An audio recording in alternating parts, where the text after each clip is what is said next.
tous et bienvenue. Aujourd'hui, je reviens pour faire un bilan de cette année où j'ai été jurée pour le PLIB 2019. Donc je vais faire un petit bilan en 2 vidéos pour que ce ne soit pas des vidéos trop longues. Aujourd'hui, je vais vous parler de livres qui étaient sélectionnés et que j'ai lus. Et dans la prochaine vidéo, je vous parlerai des 5 finalistes. Mais aujourd'hui, je vais d'abord vous parler donc de livres qui étaient sélectionnés mais qui ne sont pas allés jusqu'à la finale. Donc je vais vous présenter 9 livres quand même, c'est pas mal. Il n'y a pas spécialement d'ordre dans lequel je vais vous les présenter, juste l'ordre dans lequel je les ai listés. Pour commencer, je vais vous présenter Rosen de Laetitia Danaé. Donc ça c'est le premier tome, et donc je l'ai lu à l'automne dernier. Je l'avais acheté aux Aliénales d'ailleurs, j'avais eu une petite dédicace. Dans Rosen, on suit donc Rosen, c'est logique. Rosen, c'est une djinn. Elle va être envoyée avec ses... En fait, il y a 2 peuples qui sont un peu la guerre. Donc elle, c'est une princesse djinn, et elle va être envoyée avec ses 2 sœurs dans l'autre peuple pour épouser les princes de l'autre peuple. Histoire qu'on mette fin à la guerre. Donc on part sur quand même quelque chose qu'on voit assez souvent, surtout en young adulte, mais tout le côté djinn, fantasy orientale, j'ai trouvé ça super sympa. J'ai pas vu le temps passer en lisant. Et j'ai bien aimé le caractère de Rosen qui se laisse pas marcher dessus. Et c'était une lecture quand même super agréable. J'ai le tome 2 qui m'attend, qu'il faudrait que je lise. Et petit gros bonus à la maison d'édition, qui a quand même fait un travail de fou sur toutes les décos. Les présentations sont magnifiques. Et du coup, c'était une très bonne lecture. Et il faut vraiment que je me sorte le tome 2. Bon, ça reste de la fantaisie de cours, mais c'était vraiment agréable. Toujours dans de la fantaisie orientale, j'avais également lu Chara, de Charlotte Bousquet. Donc ça, c'était aux éditions Nemos. Rosen, c'était aux éditions Plume Blanche. Chara, je l'avais lu lors d'une lecture commune qui était organisée par le PLIB sur Discord, donc il y en aura encore pour le PLIB 2020, si ça en intéresse certains. J'ai beaucoup aimé, mais c'était beaucoup plus complexe à appréhender.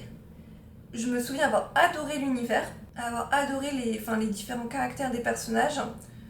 Je me souviens qu'il y en a une qui s'enfuyait, il y en a une autre qui était hermaphrodite, sexe masculin et féminin, c'était super bien amené aussi. Je me souviens que j'ai eu beaucoup de mal à me rappeler des prénoms des différents personnages. Alors je savais qu'il y avait une princesse, qu'il y avait une hermaphrodite, mais à remettre les prénoms dessus, ça j'avais galéré tout le long. Et il y avait pas mal de mots que je ne connaissais pas aussi, et ça m'avait un peu... Il me semble qu'il y avait finalement un lexique à la fin, mais comme je l'ai vu qu'à la fin, ça m'avait pas mal bloqué dans ma lecture. Là, le tome 2 n'est pas encore sorti, mais quand il sortira, je le lirai aussi, parce que j'ai passé quand même un bon moment, même si c'était une lecture quand même plus exigeante que Rosen, très clairement. Ensuite, j'avais lu Les Nuages de Magellan de Estelle Faye chez Scrinéo. Ça, j'étais extrêmement déçue qu'il ne soit pas dans les finalistes, parce que j'ai eu un énorme coup de cœur pour ce livre. On suit principalement, je vais pas me rappeler des prénoms, parce que j'ai lu ça en novembre ou décembre d'ailleurs. Ah oui, c'est vrai, je voulais le faire dédicacer, c'était en décembre, parce que je voulais le faire dédicacer au salon de Montreuil, et je l'avais pas encore reçu, je l'ai reçu lundi. Donc on suit 2 femmes, une qui est au départ, elle est serveuse dans une sorte de diner, de bar, et une autre femme qui vient là souvent dans son diner, et par un concours de circonstances, elles vont devoir toutes les 2 s'enfuir, et on est dans un space opéra.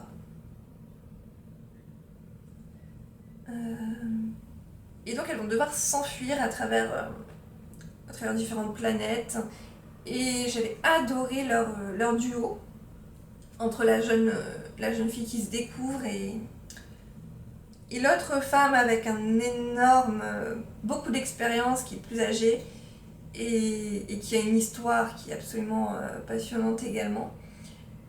C'était assez assez féministe quand même, on parle aussi de notions LGBT, et c'était beaucoup de résistance. Elles vont, comment, pas trop en dire, à un moment elles vont être en rapport avec des gens qui résistent un peu à, je sais pas si ça s'appelle ça un vampire, parce que c'est plus Star Wars, Vampire et la Résistance. Mais ouais, du coup, une recherche de rêve derrière, et j'avais adoré. Je me souviens juste que j'avais trouvé que la fin était beaucoup trop rapide, mais j'avais adoré. Et ça, je pense que je l'avais mis un 20 sur 20 parce que c'était vraiment un coup de cœur. Vers février, j'avais lu Nox de Héloïse Tang. Ça, c'était aux éditions du Chat Noir, il me semble. Ça nous parlait dans le résumé de sorcellerie, d'hôpital psychiatrique. Et du coup, le résumé m'avait beaucoup intéressée. Au final, l'hôpital psychiatrique, bon, on en sort très rapidement. On nous parle de sorcellerie, mais j'ai assez peu de souvenirs. Je me souviens qu'au final, j'étais plutôt déçue de ce livre-là. Je m'attendais vraiment à plus de sorcellerie, plus de psychiatrique, et au final, non. Mais la plume d'Héloïse Tang était très agréable par contre. Les prières de sang. Alors ça pareil, c'était à l'automne dernier, je pense que je l'ai lu. Donc là on suit Alan Lambin, donc ça c'est son deuxième tome, ils peuvent se lire indépendamment. Il y a 3 tomes qui sont sortis actuellement. Donc on suit Alan Lambin qui est spécialiste en paranormal. Et donc dans ce tome-là, il va devoir aller dans un monastère. Au départ il rencontre une femme qui est enceinte et il se passe des choses bizarres dans sa maison.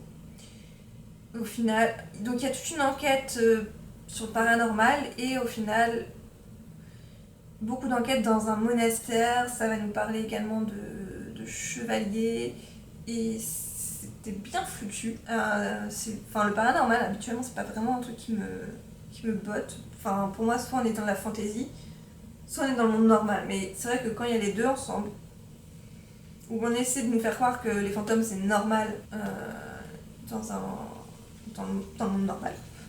C'est vrai qu'en général j'ai du mal à accepter le truc en fait. Mais là c'est super bien passé. Et je suis en train de me dire que j'ai le premier tome dans ma palle et qu'il irait super bien dans l'un des challenges de cet automne. Et donc il faudrait que je le sorte. Ensuite, j'avais lu Ami imaginaire de Betty Piccioli. C'était très jeunesse. Donc en fait, on était dans un monde où les amis imaginaires des enfants devenaient réels. Et donc on suivait une jeune fille avec son ami imaginaire lion. Et petit à petit, les enfants se mettent à disparaître et les amis imaginaires restent. C'était sympathique, mais vraiment trop jeunesse pour moi, pour le coup. Je pense que vraiment, pour le coup, je n'étais plus la cible. Cet hiver, en février, je pense, ouais, j'ai lu La légende des 4 de Cassandra O'Donnell. J'ai lu le deuxième tome depuis, alors je voudrais pas mélanger et pas spoiler. Mais en gros, dans La légende des 4, il y a 4 clans. Il y a des serpents, des loups, des tigres et des aigles. Donc c'est des clans de... Ils appellent ça yokai, des humains qui peuvent se transformer donc, en ces animaux. Les 4 clans sont pas vraiment potes entre eux. Et il y a les humains en plus qui vont être un peu l'ennemi commun. Et on va suivre donc les 4 héritiers de chaque clan qui doivent apprendre à vivre à peu près ensemble et surtout à vivre à côté des humains. C'était sympa, là aussi, enfin, c'était sympa. J'ai lu le deuxième tome quand même avec plaisir parce que j'avais envie de savoir ce qui se passait. Voilà, ce sera pas une de mes sagas favorites, chouchou au monde, mais c'était sympa. Et il faudrait que je vérifie quand est-ce que le tome 3 sera disponible à ma médiathèque. Parce que c'est vraiment pas quelque chose que j'achèterais puisque je suis pas assez fan de cette saga, mais c'est sympa à suivre. Ensuite, je vais vous présenter Le Passageur. Alors là, j'ai le tome 2 derrière normalement, quelque part. Ouais, le tome 2. J'avais beaucoup aimé. J'avais été extrêmement surprise parce que je m'attendais pas à aimer autant. Donc Le Passageur de Mélan Doris. On suit, je ne vais plus me rappeler de son nom, Mathéo. Je crois que c'était Mathéo. Mathéo, c'est un adolescent qui vient d'une famille gitane. Et je trouvais ça gitane il me semble. Et j'ai trouvé ça hyper intéressant de s'intéresser à cette communauté parce qu'on en voit super rarement dans la littérature, et d'autant plus la littérature young adulte. Et donc ce Mathéo devient passageur. Donc au départ il comprend pas trop ce qui se passe parce que normalement il n'y a que les femmes qui sont passageuses, c'est-à-dire qui vont aider les esprits, les fantômes à passer de l'autre côté. Sauf que là ça lui tombe dessus. Et du coup il faut qu'il se démerde avec ça. Et ça nous permet de faire des allers-retours passé-présent. On est dans la période... je vais pas me rappeler la période exactement comment elle s'appelle. De la Commune. C'est ça, on arrive au temps de la Commune, quand il y a pas mal de révoltes à Paris. Et on est vraiment plongé dans cet univers historique. Et j'ai adoré, parce que ça permet d'en savoir plus aussi sur cette période. Et je trouvais ça super bien fait, franchement j'étais étonnée, j'en ai pas beaucoup entendu parler et j'ai adoré. Et personnellement il était dans mes finalistes aussi avec les nuages de Magellan et j'étais un peu déçue qu'il en fasse finalement pas partie. Mais là aussi, j'ai hâte de lire le tome 2. Et enfin je vais terminer avec Au service de Sa Majesté la Mort. Là il me semble qu'on l'avait reçu en e-book par la maison d'édition en tant que juré et du coup je l'avais lu là aussi sans m'attendre à grand chose puisque c'était vraiment catalogué jeunesse et je me suis dit allez, pourquoi pas. Et en fait j'ai adoré. Oui c'est de la jeunesse mais le style il est pas simpliste du tout. On suit une jeune fille du temps, je pense qu'on est au 19e siècle il me semble, à Londres. Elle est journaliste, enfin elle essaye d'être journaliste mais comme elle est femme elle peut pas être publiée. Et elle va se faire assassiner pendant une de ses enquêtes et elle va être un peu ressuscitée par toute une troupe. Et donc leur rôle c'est de retrouver les gens qui essaient de passer outre la mort, par exemple des vampires, des gens qui font de la sorcellerie, qui font des choses, qui essaient par des moyens paranormaux de ne pas mourir. Et donc ils essaient de rattraper ces gens. Et j'ai adoré l'univers. Et là aussi j'ai le deuxième tome qu'il faut absolument que je lise. Et que j'avais... franchement c'était un premier tome que j'avais adoré. Et vraiment j'avais adoré que pour un livre jeunesse, ce soit pas simpliste du tout. Ça nous parle de la mort mais sans être triste ou quoi. Et c'était super bien fait. Et voilà. Donc ça, c'était donc les 9 livres qui avaient été présélectionnés que j'ai lus en 2019. Enfin, je les ai lus aussi en 2018, mais c'était pour le pli 2019. Donc là-dessus, je vous laisse. N'hésitez pas à me dire les livres que vous aviez lus dans la présélection, si vous aviez lu certains de ces livres, si vous les aviez aimés.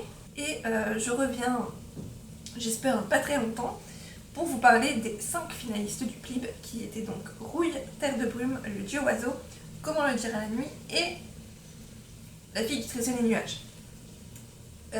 Et je vous donnerai mon avis sur ces 5 livres et surtout, qui a été mon choix.